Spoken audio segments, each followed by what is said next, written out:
Okay. Hey, good afternoon, everyone, and welcome to our Curriculum and Instruction Committee meeting. It is 5:03, or actually, I'm sorry, I'm an hour ahead on this clock, 4:03. And we will begin our meeting at 4:03. So I guess the first, or do we have? I'm sorry, Roland, was that recording or are we just now starting? No, it's recording. It's made an announcement to everybody that it was recording. Perfect. Okay. So should I start again? Because I think I started before the recording. Yeah, I would repeat it just so we have it. Perfect. So if anybody's heard this already, forgive me. So welcome to our Curriculum and Instruction Committee meeting. We will call the meeting to order at 4:03. And the first item on the agenda is the approval of minutes. And I need to see who else on our team is actually even here. So I know Suzanne is probably not here. Erica? Yeah, it's just me. Hi, Erica. Hi. Just you is enough. Yes, okay. So I can approve the minutes on my end, certainly. Okay, so Erica motions and any discussion, any corrections? Nope. All good. Okay, so I second, and so motion passes unanimously with us too. Yay. Okay. So am I not allowed to scroll? So I'm sorry. Oh, I didn't know if someone was trying to say something. So it looks like we have a wonderful presentation on the Connecticut Public Act number 19. And it's really exciting. It's the state pilot. Oh, is PTEC doing this? So you guys are piloting the Black and Latino studies? Yes. Oh, look at that smile. So, all right, you ready to screen share? Absolutely. You want to introduce yourself and set us up for your presentation? Sure. So I am, let's see if I'm sharing. I am Renita Crawford. I am the Assistant Instructional Leader here at PTEC Norwalk, and I'm joined today with our Social Studies Department Chair, Cecile St. Jean, as well as Nitsa Diaz, the consultant with CERC, that is a part of the team that is assisting all of the schools in the state with the implementation, at least of the pilot project for the African American, Black, and Puerto Rican Latino course of studies, pilot course. So I want to give a quick overview, just to give some context to why we were so excited, I guess, at PTEC to be a part of the pilot implementation program. Our mission here is really to prepare, not just prepare our students to be future ready and for academia and the workforce, but it is intentional. Our model is intentional to closing the gap. And we know through our work with our partners that to do that, we have to prepare our students to have 21st century skills, 3 of which include communication, the ability to collaborate, and those are the types, 2 of which, those are the types of skills that students are learning and growing in within this course. In addition, of course, the course is in line with the framework for social studies within the state, and it's in line with our pathways here at PTEC. So our many different pathways, we have 7, they're really bundled within 3 categories, one of which is justice and global citizenship. And we have 2 pathways specifically where this lends itself very well. One, of course, is social justice, where we're preparing students to really be leaders and advocates for ethical standards within their community, both locally and globally, both human justice as well as environmental justice. And the other one is the Connecticut Certificate of Global Engagement pathway, where students are being prepared to be globally competent and global citizens, not just through high school, but in preparation for their education afterwards and the workforce. So with all of that being said, I really like a quote from the executive director of CERC, which I think wraps up the purpose really behind this course very well. And it is, as a new chapter of historical learning is set forward, Connecticut high school students of all races, ethnicities, and identities will be welcomed by educators ready to discover, explore, and experience how these histories have contributed to the US in global citizenship. And I love that because the course is really intended to be inclusive. It is a survey of American history and world history. It's just through a different lens. And it really is incorporating the perspectives and stories that aren't typically taught in the traditionally designed US history courses and modern world history courses. So with that being said, I would like to turn it over to our Social Studies Department Chair, who is the lead teacher implementing the course here at PTech, Ms. Cecile St. Jean. Hello, thank you, Renita. My name is Cecile St. Jean, and I am piloting this course here at PTech. I currently teach 2 sections of the course. And so here we just have the units of study. So the course is broken into 2 semesters. So the first semester is African American Black History. And so that's what we currently are engaging in. I'm on Unit 3, and the students have completed Unit 1 and 2 performance tasks where they've been asked to either write a raft or create an informational flyer, having to deal with the compelling questions that came from Unit 1. And then Unit 2, they were asked to write a historical fiction narrative or a historical fiction interview, having to deal with how enslaved peoples persisted and their resistance and agency stories. Renita, if you want to go to the next slide. So right now, in my classroom, I have set up the students created their social contracts. So before we even started getting into the content of the course, I thought that it was really important to develop a classroom culture, because especially for this course, we are going to be and have been talking about new topics, difficult topics, and it's important to, I feel, establish a strong classroom culture before having those discussions. So they came up with a social contract and with discussion norms. So for when we're having, say, fishbowl discussions or even whole group discussions, how we should respect each other and honor everybody's voice and opinion.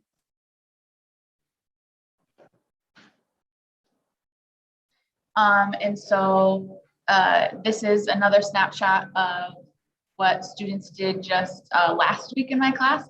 We were taking a look at the role of the Black church, pre-Black communities, abolitionists, and there's one more, and the Black press in slave resistance. And so students were broken into those 4 groups, and they were given resources to analyze, and they had to create a poster for their group so that then the rest of the class could do a gallery walk around to then learn about the roles of these different groups of people and organizations in slave resistance.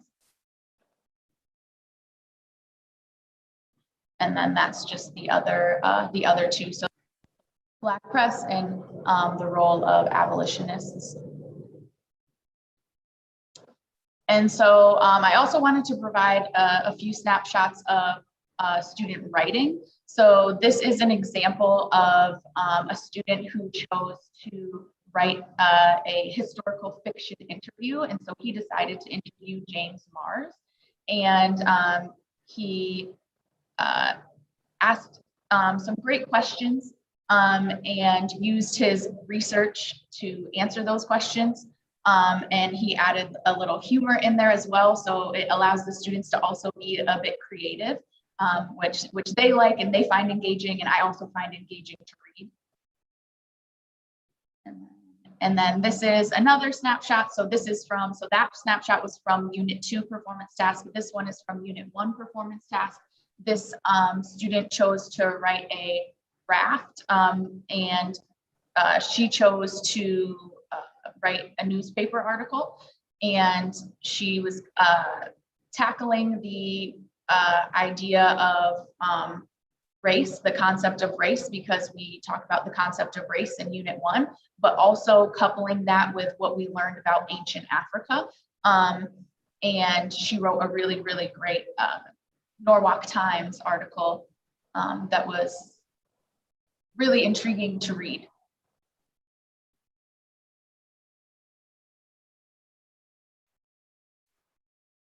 So as I mentioned before, we're part of a cohort, a cadre. We're specifically a part of Cadre 2, but there are many high schools within the state that are a part of this implementation year. And we are being supported through wonderful professional development and professional learning through CERC. And we have Nitza Diaz here today, who is just going to share a little bit about the legislation implementation process, and how much thought really went into the curriculum for this course. Our students are being exposed to really high level, rigorous and engaging texts. A lot of different texts used in this course that Ms. St. Jean has to use and scaffold for students to access, but they find them engaging because there are lots of primary sources and some really scholarly work that the students are being exposed to on a high school level. Ms. Diaz? Hi, everybody. So I first want to thank you. And we have said it many, many times, just for being one of our brave souls that implement when you're not required yet. So I just want to say thank you. And I'm so excited to see that student work. You know, I would like to get the whole thing so I can read it. So we have legislation, and I think you remember PA 1912 mandated this course to be offered to every single high school in the state as of 2022. So as of next September, the course has to be offered and to every single high school. This year, there were high schools who chose to implement part of the implementation process. There are a little bit over 50 schools.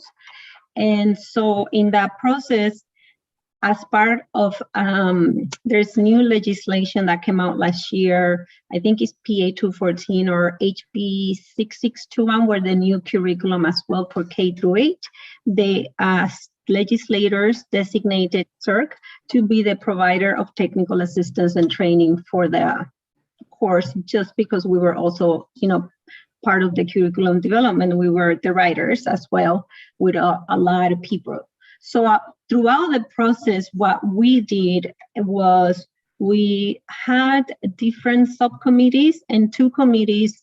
I belong to the Puerto Rican and Latino Content Committee and the African American Black Content Committee. Both committees had scholars, had university professors, had teachers who were practicing right now to ensure that the topics that were chosen were also aligned to what we have. And if you see the curriculum link for the standards around social studies and also other standards that we ensure that we're using to have all students access the course. So we were very intentional to pick content that students wanted, and also very intentional in having students voice and ask them, what is it that you want to see? And they talked a lot about identity. And I want to see who I am, who am I in this class. And so coming up with units of study that will do both.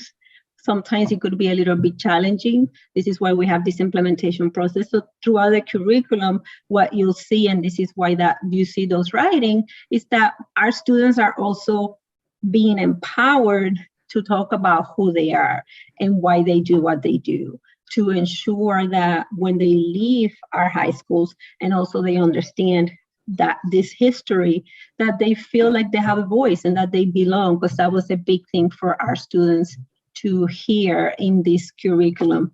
So that's the process in a nutshell. And right now we are working with many districts, and the districts will have access to an open platform that is being created for the curriculum, where teachers will be able to access the unit separately and have other things in there. So we are doing that as of right now, is for anyone in the state to access. Thank you. Okay, so thinking ahead, we took some time just to reflect on the process so far that we began together in July. So Ms. St. Jean will share, I guess I can jump in and share just some suggestions, I guess, or some thoughts and wonders for the committee to consider when thinking about implementing this district-wide next year. Renita, do you want me to go over some of the? Yeah, you can go first. Okay. So I'll talk about some of the benefits that I've seen so far with this course. So it's really been high student engagement. All of the students in this course love this course, and I know that for sure because I just gave them a Unit 1 reflection, and their responses were all amazing. And so they're very reflective. They have a very strong like classroom bond and like a strong learning community. They all feed off of each other and they help each other, and they ask really reflective and they're very inquisitive, like very reflective questions, very inquisitive questions. They like the fact that they're thinking about history through a different lens, because for many of our students, whether it be that they haven't felt that they've seen themselves represented in other US history or world history classes before, or whether it just be that it's information that has been kind of like left out, like especially when we were taking a look at the early African empires. I showed the students this video, The Danger of a Single Story, because often people have a single story about Africa, and the students had that single story based on, media and things that we've grown up seeing throughout all of the years, and things we've been taught in school previously.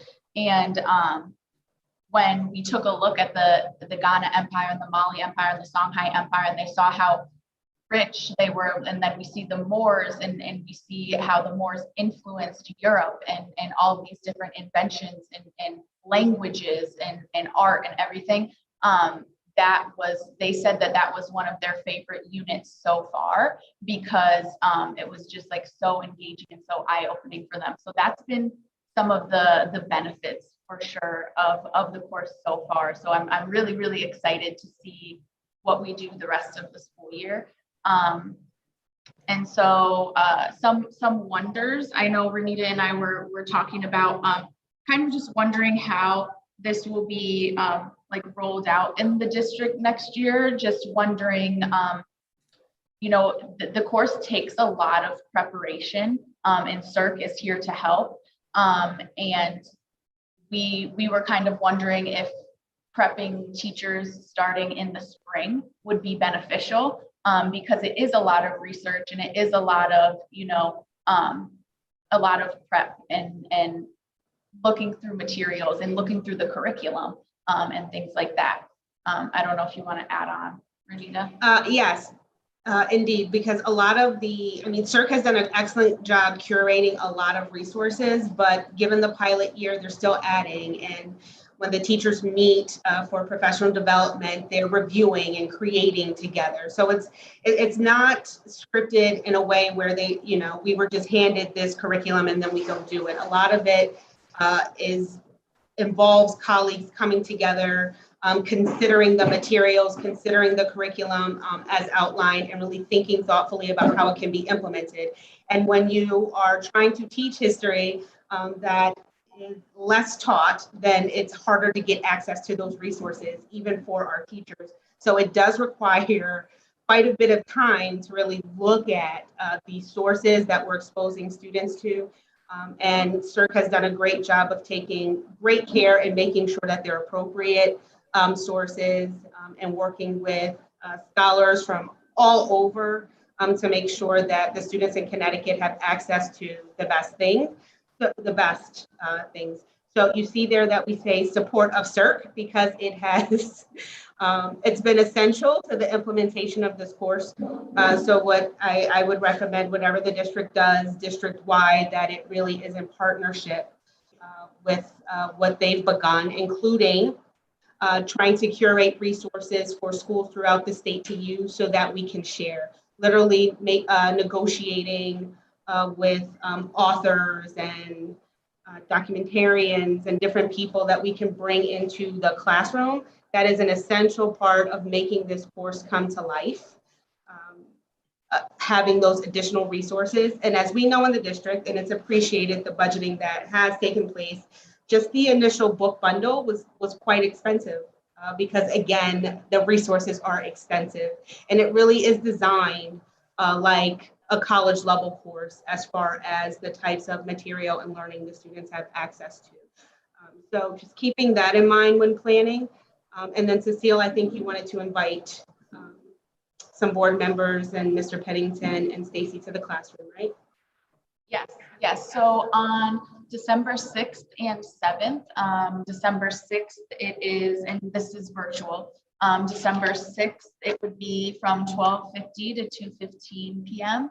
And December 7th would be 10:35 a.m. to about 11:41 a.m. The Blues and Beyond is going to be coming into my classes to do some interactive lessons. They're a really, really awesome organization. And they're here in Norwalk. And what they do is they bring African-American history to life through music, specifically blues music.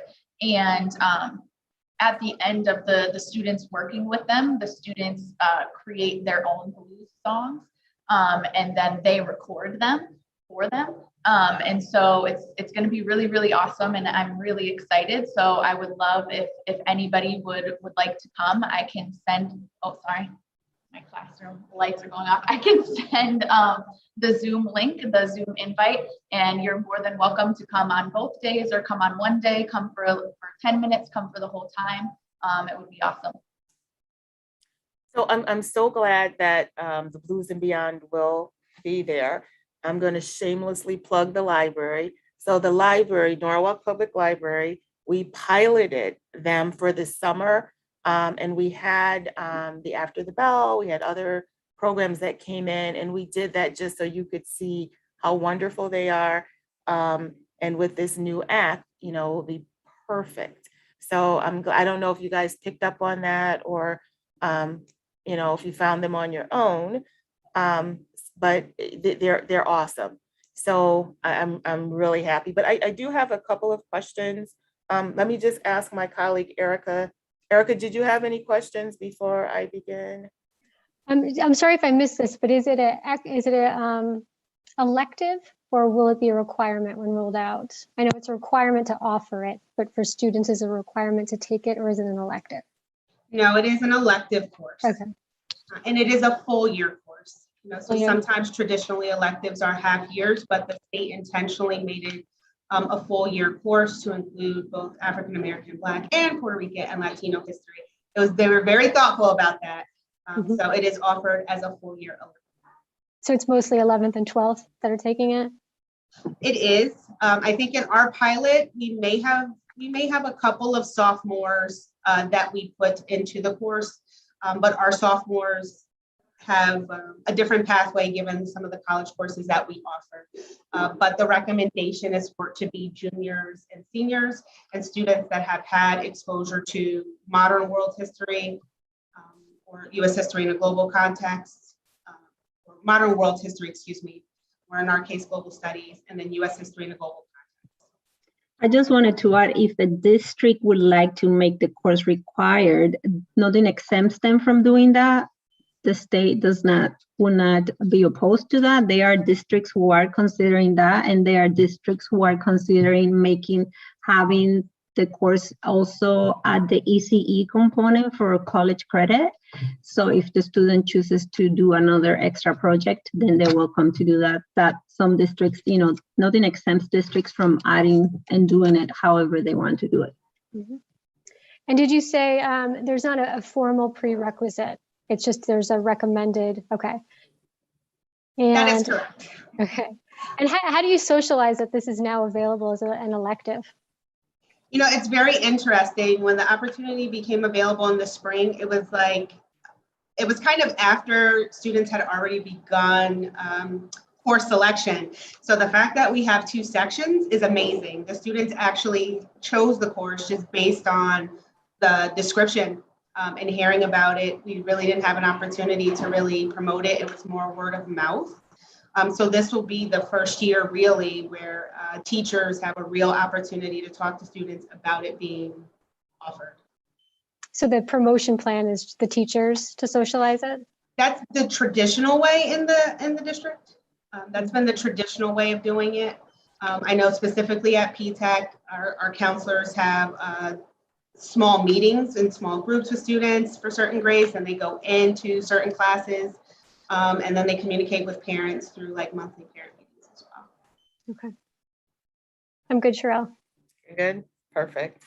Okay, so I want to applaud you guys I was listening to the single story, and initially when I saw the slavery, I thought, how is this different? But when you went into the Moors and pre-slavery, because that was my big question here, I was very proud of that because, for a lot of students, that's all they hear is slavery, as if that history started there. So I applaud you for that. And I can see why many students were really excited because a lot of them don't get to learn that part of it.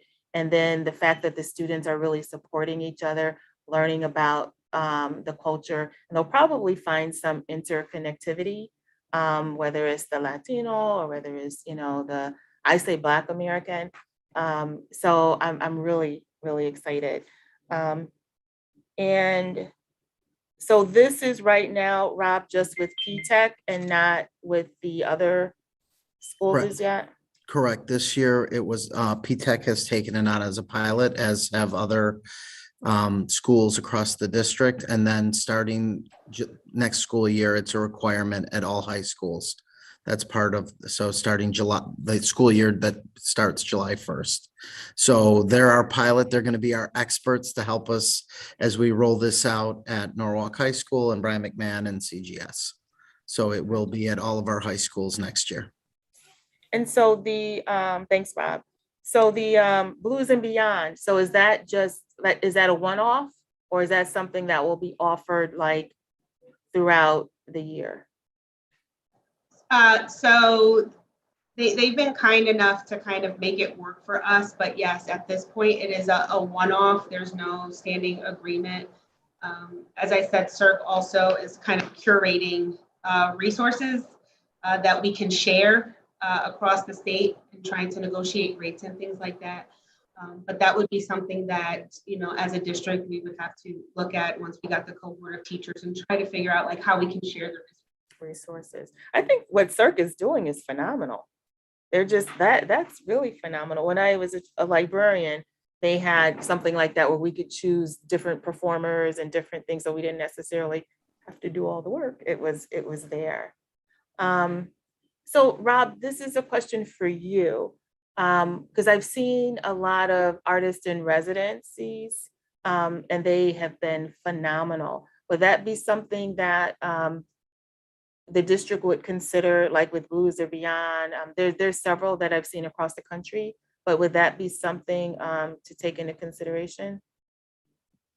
Absolutely. I mean, I think that as we're looking in our arts and music curricula, as well as looking to bring in experts, is something that we're constantly discussing, is how can we, because we talk a lot about relevance, and I think bringing in area artists or musician really help bring to life the work that's happening in a school and making it relevant for our students. So That's our curriculum team will be looking as we are rolling out different components to bring in.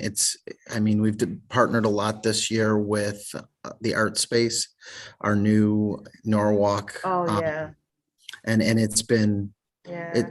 the experiences the art teachers have written to us, sharing about their professional development that they've had and the relevance that they're able to then take that back and enhance their work that they're doing in the classroom. So we are continually looking to do things like that. Oh, perfect, perfect.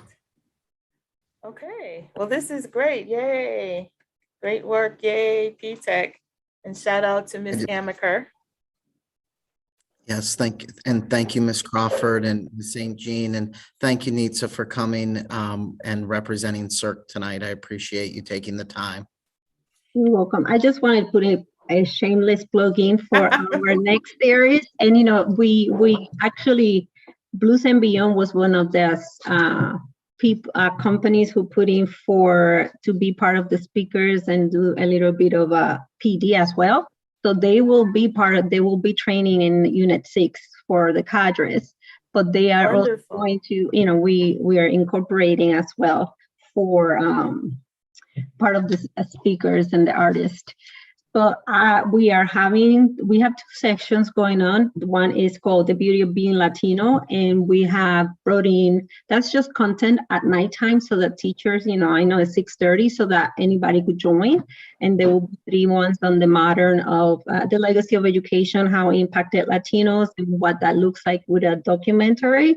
We have the 2 filmmakers that are gonna come. One of them that are in your book bundle, Latinos Beyond Real, they are coming and they are going to work with the teachers, but also at nighttime with anybody who wants to join. And we have learning community for Black Lives Matter as well, and learning community for coaching when working with African-American Black families. Oh, wonderful. And I can send those flyers out and anybody is welcome to register and they're free. Wonderful. I would love to connect with you because when we started this and then when we were doing some immigration work, I found out so many things that I didn't know. I didn't realize that there was a Hernandez. It was sort of like Brown versus the Board of Education. There was Hernandez versus, it was somewhere in Texas. Westminster, Mendez versus Westminster, and there's Hernandez. So you would, if you go to semester 2, Unit 4, you will see something that says Latino civil rights. Okay. I've been doing and I've just been like, wow, half of the stuff I didn't know. So I'm really excited about this. So thank you to all of you. Rob, thank you for your leadership. And Dr. Estrella, if you're out there, big, big, big thank you for your leadership as well. So we have some time, thank God. So we can concentrate on the gifted and talented program in the middle school, the pilot. So Rob, if you want to just maybe start us off and let us know what are some of the differences? Sure. So one of the areas that's part of the strategic plan is to provide enhancements to our gifted and talented program. And so Ms. Leibowitz has been working, especially in our middle schools, with our teachers to provide experiences that are really connected to our high school pathways. And so over the course of the last month, she's met with the middle school teachers a handful of times where they have then been able to create some of these 6 to 10 week experiences that are directly tied to our high school pathways. So I will let her share a little bit and talk a little bit about the work that's been done, but this is directly tied to our goal 1, where we're looking to enhance some of the gifted and talented work that we are doing in our buildings. So Ms. Leibowitz, the floor is yours. Hello, thank you so much for having me this evening. So our work really started when we were speaking to some of the high schools about what do you really feel that the students are lacking once they get to you? we have all of these amazing pathways that are offered, but it seemed like, kids were just choosing pathways, maybe because they sounded interesting.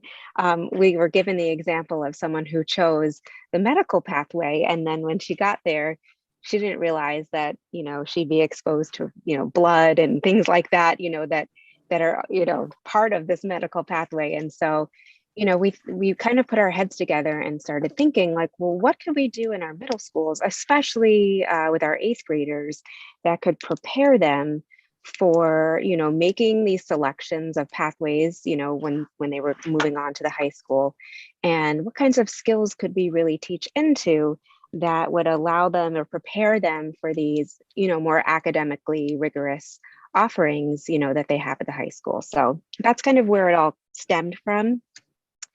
And then, with meeting with the teachers, in my experience, it's really for pushing out any kind of new offering, it's really great for the teacher to be either an expert in the field or have it be an area that they're really interested in. So we happen to have some pretty rock star middle school gifted and talented teachers that are pretty talented themselves.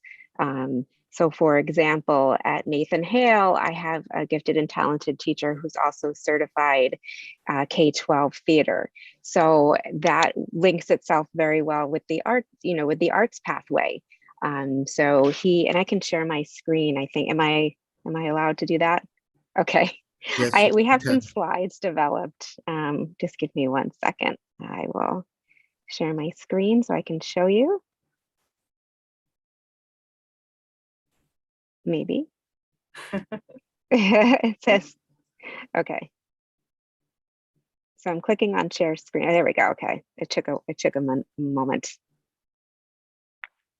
Okay. So can you see my screen? Mhm. Okay. So here's the example of, something at Nathan Hale that we were thinking about in terms of that advanced theater offering, and really looking at script analysis. So instead of just preparing students to become actors and be on the stage, to really take a look, aligned to our standards, of course, but to really break down these scripts and analyze them, and have kids really think critically about theatrical works, to really prepare them for the Norwalk High School theater program when they get there, because that was something that the teachers felt might be a little bit lacking in terms of their analysis of the actual scripts that they would be preparing. So that's just one of the offerings that we are considering to pilot, at Nathan Hale. Again, I have a very talented teacher there. And so our next offering is a STEAM offering. And so my middle school teacher at West Rocks, this is one of her passions in terms of the coding and computer science, engineering, 3D printing. And so, and we also want to incorporate, programs that we already have at the high school, which is called Project Lead the Way. So we already have these courses available at the high school. And so in terms of being cost effective, it's really not adding another course. It's just kind of working on, what we already have, and just pushing it down to the middle school. So this course is designed to prepare students to continue their studies in a STEAM related pathway in high school. And so I've asked the teachers also to program in some potential field experiences. So whether that be, a trip to some of our, community resources that we have, is we have so many in this area. So, going to even like a Sikorsky, or visiting something like an Eversource, or having those people come into the schools as well, and really speaking to the students about, what their career and what their jobs are really about. So that is the example from West Rocks. At PONUS, I actually have my GT teacher at PONUS is a former marine biologist. So this is an area of passion and interest to her. So she's going to design a pilot experience that will include some field time with the Maritime Aquarium, possibly working with the Norwalk Boat Show, and then having students really, we want students from that marine pathway to also visit with our middle school students and really have almost like a shared experience where those students, they also need field hours. So this kind of, it kind of ticks off more than one box. And this will be preparing the students for the marine science pathway and the IB option at Bryant McMahon right now. Again, they're all aligned to standards because we think that's really important. So our NGSS, standards, our Common Core standards, and then really looking at those technology and college and career readiness standards, providing hands-on experiences. And then there's one more, wrote in. So we, through Project Lead the Way, which is also offered at our high school, they have a course called Medical Detectives. And so this would be where the students can have that academically rigorous experience where they really are playing like a real life detective, collecting and analyzing medical data to actually diagnose a disease that, that's out there. So using the hands-on projects and labs and field experiences. Again, we have so many community partnerships with our local hospitals and with businesses, health-related businesses in the area to really prepare kids to, if this is, a pathway that they would choose, they would have more information about that pathway and really be more prepared to kind of take that on, knowing that, there could be blood involved. So this would be something that they would experience before they actually get to high school, so they could make more of an educated, selection, having been exposed to some of these pathways in middle school, if that makes sense. So I'll stop sharing my screen. I don't know if anyone has any questions or for me or. Again, just how do you socialize to elementary school parents these different choice programs at the various middle schools? So for right now, we're just going to be piloting those. So I think that's a great question. I think early communication is really important. So perhaps having, parent nights where we could share this information and what's being developed. I mean, my hope is to have more than one pathway at each middle school so that students could really, sample a lot of them before they have to make that choice. So kind of in my dream world, I'd like to have them, available at each middle school so that kids could cycle through them. It's really almost like an 8-week experience that they could have, and they could cycle through all 4 of these different courses and really be able to make that educated decision as to, what they'd like to study in the future. Absolutely. I think that makes a ton of sense. I pursued something in high school that I actually don't practice in adulthood. So it's just because I didn't get exposure to other things until I got to college. So that would be great. Yes. I was on mute, and I think middle school especially is an opportunity to have a lot of those experiences to help shape your interests and passions. And so to be able to experience different opportunities and maybe one of these is something that really excites you as you're going through it. And then when you're looking to make a decision about high school, this can really help to guide your experiences and your decisions. And the medical one, that was medical detectives, is it? That's simply fascinating. Yes. It's just fascinating. It's exciting. So, it's very exciting. Yeah. So, well, thank you. Thank you very You're much. so welcome. Thank you for having me.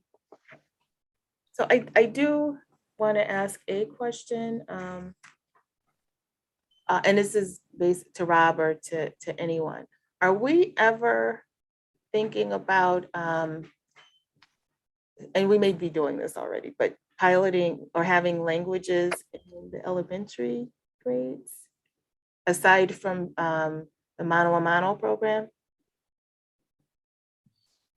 So Or if you want to think about it, we can. No, no, talk it- about it off. I definitely think it's something we can further look into.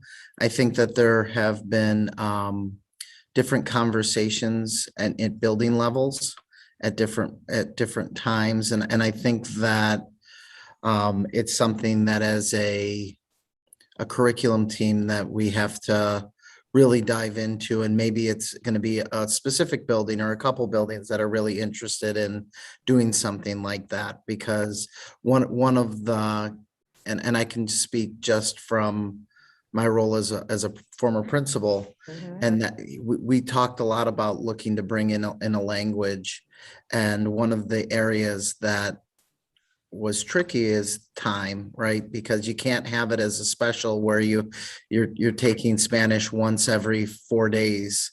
It's just not going to have the impact that we want it to have. So I think it really comes down to scheduling, and it's something that as building leaders are thinking about their building, and maybe that's something that they're interested in, but it's something we can have a conversation more in depth about. I was just thinking, with the talented, because we've always had, pretty good, and it looks like you're improving, on what we had with the talented and gifted. I don't know if that's something we just want to offer to gifted and talented, or I'm, thinking across the board. So, but anyway, I don't want to take up time with that. We'll talk off screen and then bring it back. So Sounds good. Any other questions from anyone? No? Okay, well, do I have a motion to adjourn? Moved. So moved by Erica. I second. And so I just want to thank everyone for your hard work. This is really exciting. And everyone have a great night, and I'll see some of you at 7. Sounds good. Thank you, Thank you, everybody. Ms. Crawford. Thank you, Ms. Thank you so Leibowitz. much. Thank you, Ms. Bergen. Bye. Good night. And thank you, Rob.